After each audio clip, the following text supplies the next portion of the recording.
The Minneapolis story where he was murdered 1 year ago today, but that was interrupted by gunfire captured during a live AP report. Just got to be careful here with some gunshots. Excuse us.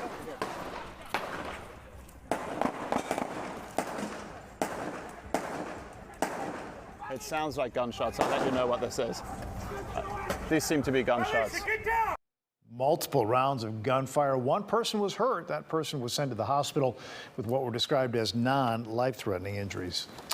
And back here at home, demonstrators are calling for police reform in George Floyd's name. And WGN's Mike Lowe is outside Federal Plaza with the latest on that. Mike?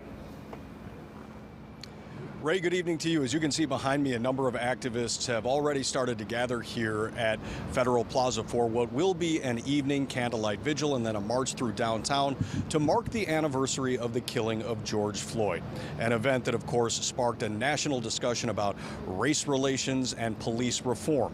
And a number of activists here in Chicago today are hoping that the anniversary also sparks some action.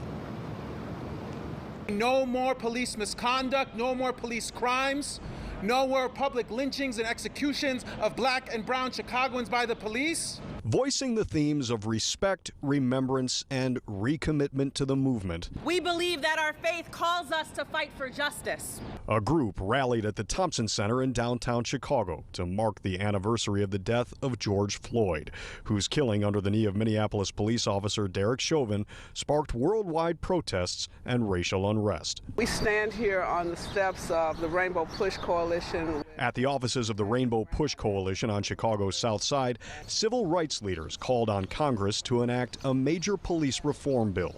We're pushing for a level of accountability for those officers who continuously violate the system, violate the rules, and decide to mete out justice on the streets of America. We believe the George Floyd Justice and Policing Act must be passed without compromise. Congressman Danny Davis harshly criticized Republican senators for blocking reform. That says you cannot force law enforcement to come into the world of reality knowing that it must change the way it conducts its business.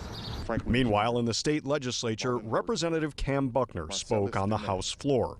Rekia Boyd, Adam Toledo, Anthony Alvarez.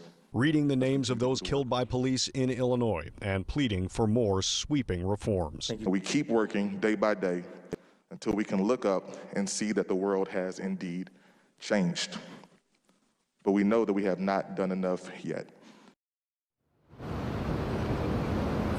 And in addition to the demonstrations and marches downtown, a number of Chicago area churches also held remembrance services to mark the anniversary. Reporting live downtown at Federal Plaza, Mike Lowe, WGN News. Thank you, Mike. And tonight we're going to take a closer look at George Floyd's death, which sparked outrage, protests, and re-energized the social justice movement here in Chicago and around the world. You can watch the WGN News special, The George Floyd Tragedy, 1 year later, tonight at 7.